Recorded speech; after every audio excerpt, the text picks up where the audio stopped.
Halo para penggemar suyanto.id. Sampai di sini kita kembali bertemu bersama narasumber kita, Profesor Dr. Bambang Suryadi. Beliau adalah adikbud kita di Mesir atas pendidikan dan kebudayaan. Kita selalu ketemu di suyanto.id, sebuah channel untuk berbagi pengetahuan dan belajar sepanjang hayat. Assalamualaikum, Prof. Waalaikumsalam warahmatullahi wabarakatuh, Prof. Yanto. Semoga sehat selalu. Amin. Bagaimana di Mesir, sudah kerasan ini ya, Prof. Bambang? Alhamdulillah sudah hampir 6 bulan ini sudah penyesuaian kekerasan. Nah, doa Prof. Yanto juga ini, jadi sehat-sehat selalu di sini. Enggak terasa ya, kita sudah berpisah 6 bulan. Ini kalau sekarang jam berapa ini, Prof? Ini pukul 15 sekarang, jadi perbedaan waktu 5 jam lebih lambat Ya. dibanding Wah, Indonesia. lumayan. Kalau udara mirip saja. Oh, ada winter. Dingin ini. Oh ya, musim dingin. Ya, Saya kira lebih baik musim dingin daripada panas. Kalau dingin kan solusinya itu gampang diselimuti. Nah, Prof. Bambang, kita ingin ngobrol-ngobrol mengenai apa saja terkait dengan pendidikan atau culture yang ada di Mesir ini untuk disampaikan agar menginspirasi para mahasiswa kita, para siswa kita, dan orang tua kita yang mungkin punya kesempatan untuk menyekolahkan putra-putrinya di Mesir. Prof. Bambang. Baik, terima kasih Prof. Yanto. Jadi sampai sekarang ini Mesir ini secara historis kan memang memiliki hubungan yang sangat kuat dengan Indonesia dan banyak sekali alumni-alumni Mesir, terutama Al-Azhar sudah berkiprah di Indonesia. Ya termasuk Gus Dur sebagai presiden. Oh, Gus Dur ya. Iya pernah di Mesir itu kan.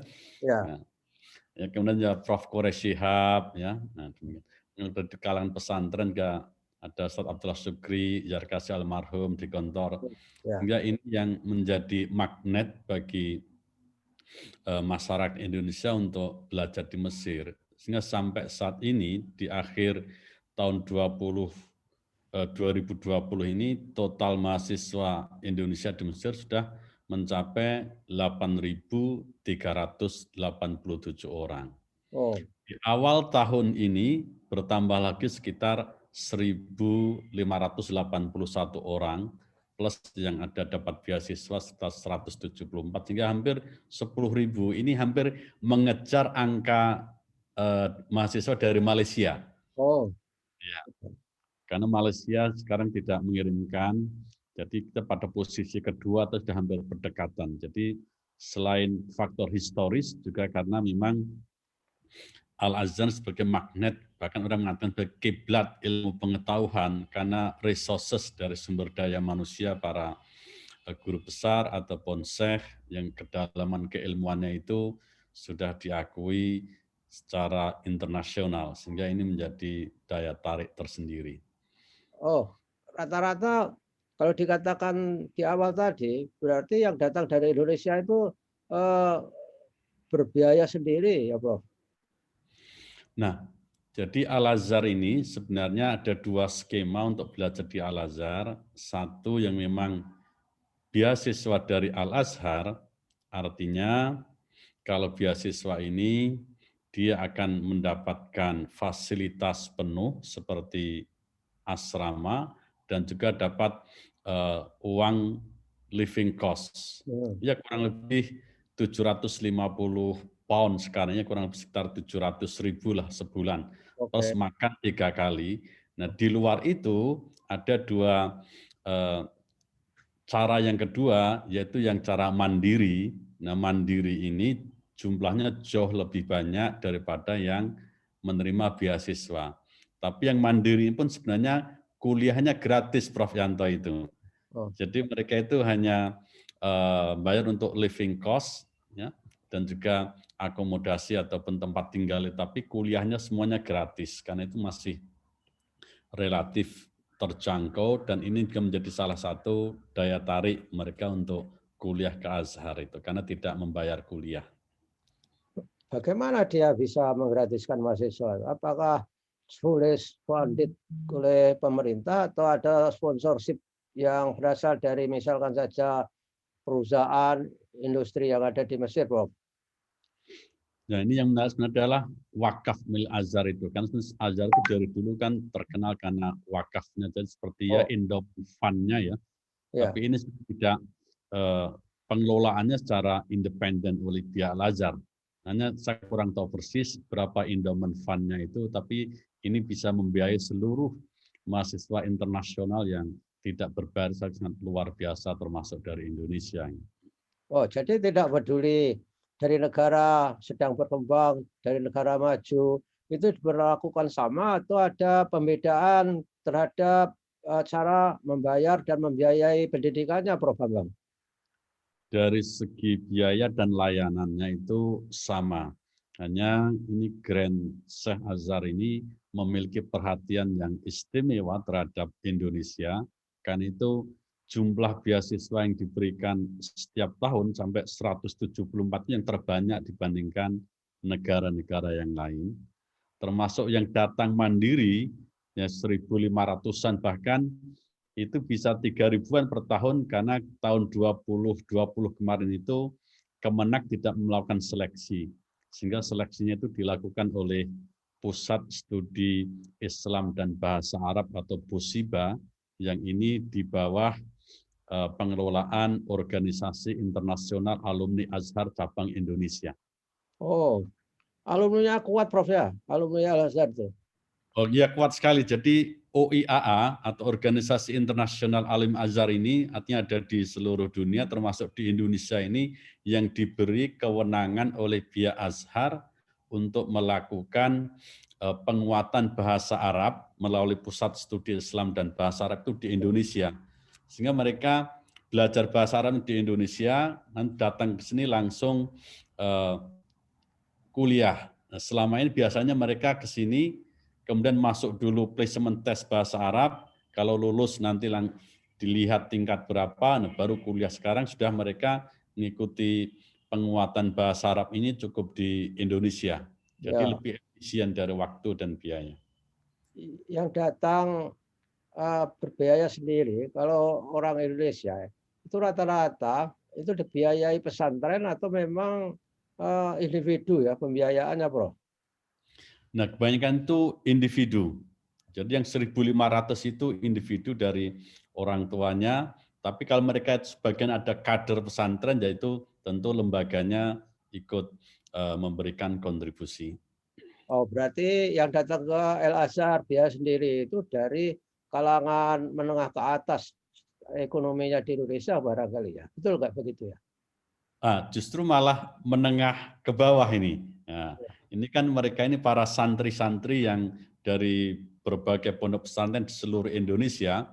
Jadi justru malah ini kebanyakan dari ekonomi yang beragam, latar belakang pendidikan juga beragam, kemudian dari daerah juga beragam. Jadi secara umum ini sebenarnya pada taraf sosial status ekonominya itu di menengah ke bawah. Ada nggak dalam perjalanan itu mereka mengalami kesulitan karena nggak ada beasiswa, terus kemudian datang ke kedutaan, minta bantuan atau semacam itu, Prof? Ya, ini menarik sekali pertanyaan Prof. Yanto ini. Jadi kan tadi background pendidikan dan latar belakang ekonomi bervariasi, terutama di masa pandemi COVID ini sangat terasa sekali. Jadi akhirnya mereka juga komunikasi ke kedutaan dan kedutaan mengalokasikan untuk memberikan bantuan logistik, ya sembako dan juga vitamin, alat kesehatan, ya untuk 9.000 paket bagi mereka itu. Nah, itu kita distribusikan melalui kekeluargaan. Jadi kekeluargaan itu adalah organisasi yang berbasis daerah. Jadi seperti Jawa Tengah dan Yogyakarta itu masuk kekeluargaan kelompok studi Wali Songo KSW. Nanti ada kekeluargaan Jawa Barat di situ, itu komunikasi yang kita bangun dengan kekeluargaan. Tapi kalau kelompok mereka juga sama-sama sulit gimana itu ya? Padahal mencari kerjaan kan sulit juga. Beda ketika zaman normal. Mungkin anak-anak Al Azhar kalau musim haji bisa cari kerja di Arab membantu para jemaah haji kita ya. Gimana ini solusinya? Nah, ini di masa pandemi COVID ini TEMUS ataupun tenaga musiman haji juga tidak ada karena haji tidak, maka ini berdampak sekali kepada mereka. Iya, biasanya itu kalau tidak ada COVID mereka selalu ikut TEMUS, dan sekali ikut TEMUS ke Saudi itu bisa untuk hidup 1 tahun di sini, dan itu ada wakil-wakil dari kekeluargaan itu. Karena itu memang sangat dirasakan dengan tidak adanya ibadah haji, mereka tidak bisa melakukan atau menjadi petugas haji musiman itu. Tapi ternyata anak-anaknya juga kreatif, ada mereka yang membuka jasa, di antara itu jasa pengiriman bagasi dari Jakarta ke Kairo ataupun Kairo Jakarta. Ada juga yang membuat jasa rumah makan. Oke. Kemudian juga jasa penerjemahan, jasa pengiriman uang, dan seterusnya. Jadi itu beberapa peluang-peluang usaha meskipun mereka itu sebagai mahasiswa di sini. Yang sebenarnya kalau dilihat dari legal formalnya, itu kan tidak diperbolehkan pakai visa pelajar. Tapi di sini ternyata itu mereka ya masih melakukan itu, dan selama ini juga dalam kondisi aman-aman saja lah. Ya, karena darurat ya. Mungkin Ya. apa kebijakannya ya dalam negeri terhadap pekerja asing walaupun itu ilegal, pura-pura nggak tahu aja karena darurat, mungkin bisa jadi seperti itu. Nah, kembali ke Al Azhar tadi, menurut pengamatan Prof Bambang, apa yang menjadi daya tarik Al Azhar itu buat apa orang Indonesia? Apa kurikulumnya, ataukah memang keluaran Al Azhar itu kalau berbisnis misalkan mungkin lebih sukses daripada keluaran Fakultas Ekonomi? Mungkin bisa begitu. Apakah ada fakta yang bicara, Prof. Bambang? Baik, jadi daya tarik Azhar ini kalau pertama dari reputasi perguruan tinggi ini, saya kira masyarakat Indonesia mayoritas sudah mengenal Universitas Al-Azhar ini. Ya. Karena banyaknya alumni Al-Azhar yang sudah berkiprah di Indonesia, dan mereka memiliki peran yang sangat penting dan signifikan selama di Indonesia. Yang kedua adalah dari sumber daya manusia yang ada di Azhar ini, karena seluruh pengajarnya itu pada tingkat S1 sudah doktor semuanya itu, dan Ya, mayoritas juga profesor, sehingga benar-benar mereka memiliki kedalaman dan kepenguasaan pada bidang keilmuannya, sehingga banyak sekali syekh ataupun guru besar itu yang menguasai di bidangnya, di bidang Quran, bidang tafsir, bidang hadis, bidang fikih, dan seterusnya. Ini yang nampaknya berbeda sekali dengan SDM yang ada di Indonesia. Jadi seluruh dosen itu memang syaratnya harus S3 untuk ngajar di Azhar, tidak ada lagi yang S2 di sini, bahkan mayoritas sudah pada guru besar. Yang ketiga, tentu juga karena sebagai reputasi internasional adalah ada nilai plusnya, yaitu penguasaan bahasa Arab, di mana memang seluruh media pembelajaran dalam bahasa Arab, yang ini tentu akan membantu mereka dalam penguasaannya untuk mempelajari ajaran agama Islam. Yang keempat, ada juga membangun jaringan. Jadi mereka tentu selama di sini bisa membangun networking, baik dengan orang Mesir, dengan pelajar-pelajar dari berbagai negara yang lain. Karena itu meskipun mereka mungkin background-nya agama, yang Prof. Yanto katakan tadi, saya kira juga tidak sedikit alumni Azhar yang sudah juga berkiprah dalam bidang entrepreneurship ataupun kewirausahaan. Tapi ya, mayoritas di bidang pendidikan. ya saya kira reputasi berbisnis para santri-santri itu luar biasa. Bahkan berbisnisnya itu bisa lebih maju cepat dibandingkan tamatan perguruan tinggi yang berlatar belakang bisnis. Karena dalam decision making proses itu lebih berani, Prof. Bambang, karena tidak tahu risikonya. Jadi orang-orang yang belajar bisnis itu mau maju dikit-dikit itu ngitungnya risiko saja, karena tahu ilmunya masalahnya. Ya. Nah, kurikulumnya Al Azhar itu apakah memang di dalam semuanya itu untuk mempelajari keagamaan? Mereka punya nggak kurikulum penjurusan yang di luar disiplin keagamaan, Prof. Bambang? Wah, ini penting sekali pertanyaan Prof. Yanto ini. Jadi selama ini orang menganggap Al-Azhar itu seperti hanya untuk ilmu-ilmu agama saja. Padahal ternyata Al-Azhar itu juga memiliki fakultas-fakultas umum, fakultas kedokteran, fakultas teknik, Oh, fakultas pertanian. Bahkan sejak 3 tahun terakhir ini, kecenderungan mahasiswa Indonesia ke Azhar juga sudah mulai nampak untuk masuk ke fakultas-fakultas umum ini. Jadi ya, sekarang itu ada belasan mahasiswa di fakultas kedokteran. oke. Kemudian ada lagi yang di fakultas psikologi, Mhm. ada juga di fakultas MIPA. Nah, Hmm. mereka memilih itu sehingga dari awal sebelum mereka ke Azhar itu memang nanti itu sudah dibedakan, istilah di sini adalah antara jurusan yang adabi dan juga yang ilmi. Nah, yang Ilmu, eksakta itu tadi yang masuk ilmi, yang ilmu. adabi itu yang masuk untuk keagamaan itu. Oh, jangan-jangan jurusan yang ilmi itu lama-lama bisa menggusur yang adabi ya? Itu bahaya itu. Enggak juga ya? Kalau melihat tren yang ada, ini yang jurusan keagamaan itu masih dominan. Jadi Ya. ini dari segi persentase mahasiswa Indonesia yang datang pun mayoritas masih di adabi, artinya ke ilmu-ilmu agama ya, usuluddin, kemudian syariah ya. Namun demikian untuk mahasiswanya di Azhar itu seimbang yang adabi dengan yang ilmi itu. Oh, mungkin tetap dijaga mungkin ya, dalam Ya. arti apa, proporsi antara adabi dan ilmi itu. Nah, berikutnya bagaimana ya Al-Azhar bisa, go global yang begitu monumental. Di Indonesia yang nama Al-Azhar bahkan ditiru-tiru sampai SD, SMP pun diberi nama Al-Azhar. Yang itu walaupun nggak punya kaitannya. Adakah kaitan itu mereka dengan Al-Azhar yang Universitas di Kairo itu? Eh, Kalau yang ada Al-Azhar, pertama itu kalau Masjid Al-Azhar itu kan dulu yang meresmikan itu kan juga Syekh Azhar itu yang Masjid Al-Azhar di Iya. Sisingamangaraja saja itu. Tapi penamaan sekolah itu sebenarnya tidak terkait dalam arti kurikulumnya segala itu tidak terkait dengan di sini. Tetapi Al-Azhar sebenarnya punya yaitu Madrasah Sanawiyah di Srengseng di bawah Kementerian Agama yang ini sebenarnya kurikulumnya itu mengikuti kurikulum Al-Azhar di sini. Sehingga tamatan dari situ nanti bisa masuk ke istilahnya ma'had di sini. Oke. Kemudian kalau lulus dari ma'had itu setingkat SMP dan SMA, ya mereka bisa nanti masuk ke Universitas Al-Azharnya. Oh, kalau begitu Al-Azhar itu apakah juga menjadi kiblat dari perguruan tinggi keagamaan di Indonesia, Prof. Bambang?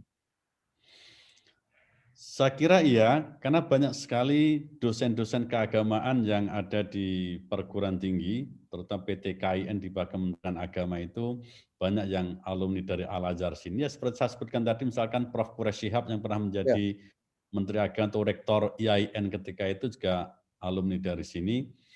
Di samping, karena sebenarnya ada justru ideologi keagamaan di mana kita sering mendengar Islam wasatiyah ataupun Islam moderat ini ya yang memiliki kesamaan antara Al-Azhar dengan Indonesia.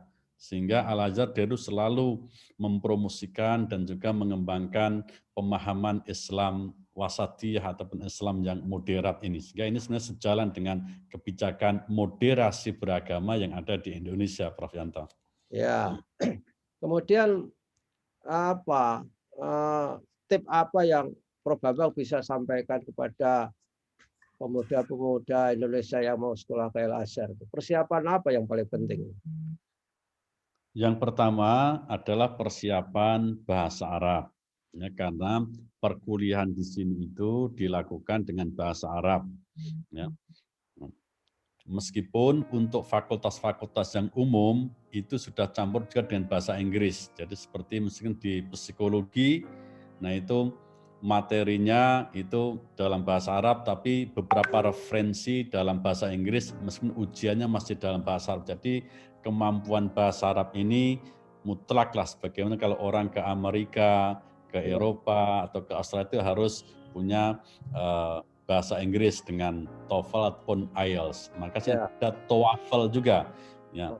Nah, belajar bahasa Arab ini di Indonesia sudah bisa melalui Pusat Studi Islam dan Bahasa Arab atau PUSIBA yang dikelola oleh alumni Al-Azhar itu tadi cabang Indonesia. Yang kedua tentu adalah pengetahuan mereka tentang keislaman, terutama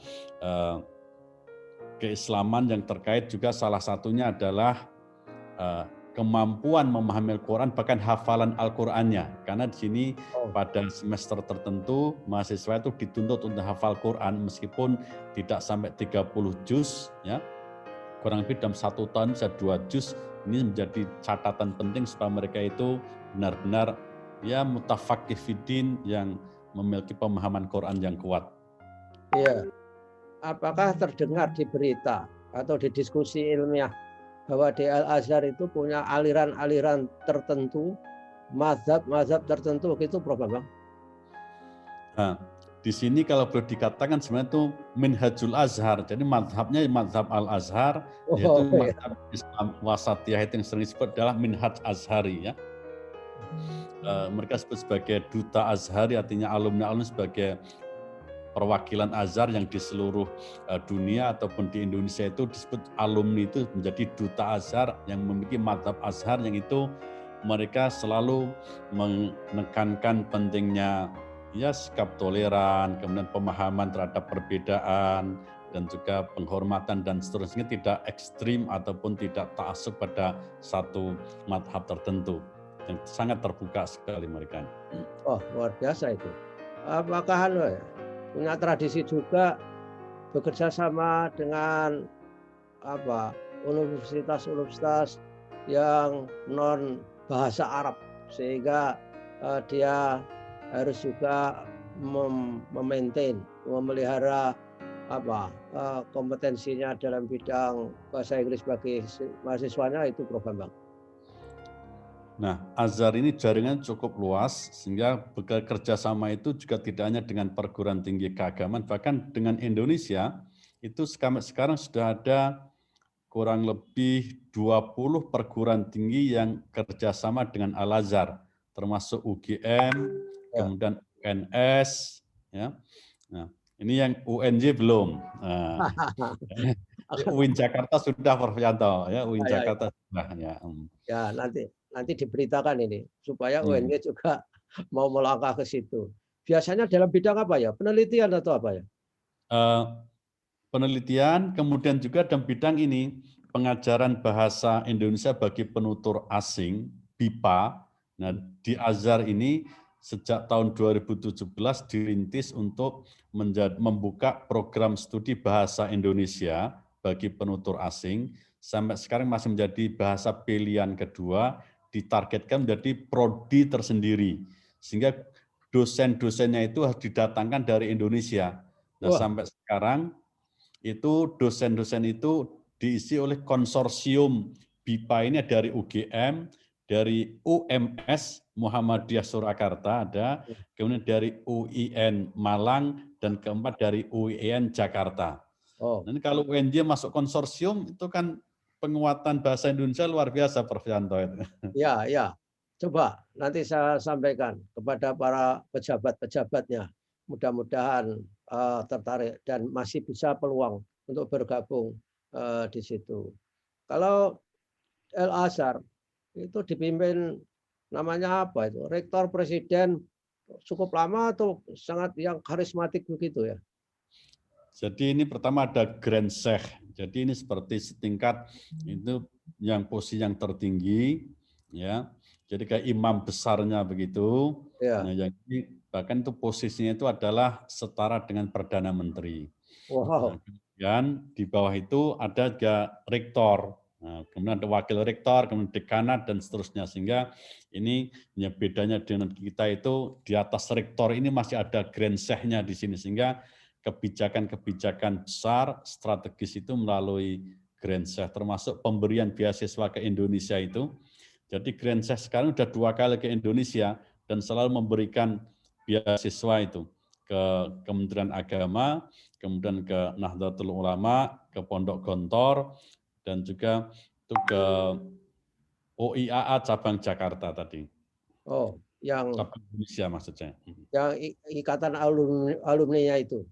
Ya, Iya. yang diberi otorisasi untuk rekrutmen mahasiswa itu tadi ya. Iya. Wah, luar biasa. Ya oke lah, luar biasa Al Azhar itu. Kemudian bagi warga Mesir, Al Azhar juga menjadi cita-cita mereka atau hanya orang elit tertentu yang bisa masuk ke situ, Prof? Kira-kira. Nah, sangat terbuka bagi masyarakat Mesir, ya. Jadi sekarang kurang lebih bisa 200-an ribu mahasiswa ini yang ada di Al Azhar ini. Oh, Jadi kalau kita lihat di Mesir ini kan populasinya sekarang itu 100 juta. Sementara jumlah perguruan tinggi di sini yang negeri, ya, termasuk Al Azhar itu 29. Ya, yang swastanya 69.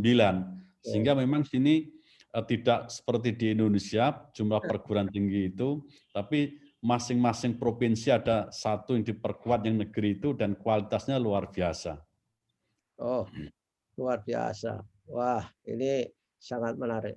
Baiklah, Prof. Bambang, saya kira kita sudah cukup berbicara mengenai banyak hal tentang Mesir dan Al Azhar. Mudah-mudahan ini menginspirasi para generasi muda kita. Terima kasih dan atas waktunya. Mudah-mudahan kita selalu sehat walafiat dan kita bisa ketemu lagi untuk membicarakan masalah-masalah yang bisa menginspirasi para warga kita di Indonesia.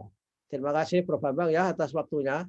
Terima kasih Prof. Yanto, salam untuk semua tim akademisi di UNY dan juga di BSNP. Jadi reuni ini melalui Suyanto sebagian ya. perwakilan reuni kita dan ya. kita memang saling merindukan. BSNP itu sangat luar biasa kerjanya karena persahabatannya luar biasa. Dan benar. Oleh karena itu kita akhiri. Assalamualaikum warahmatullahi wabarakatuh. Waalaikumsalam warahmatullahi wabarakatuh. Semoga sehat selalu Prof. Yanto. Terima kasih banyak. Amin.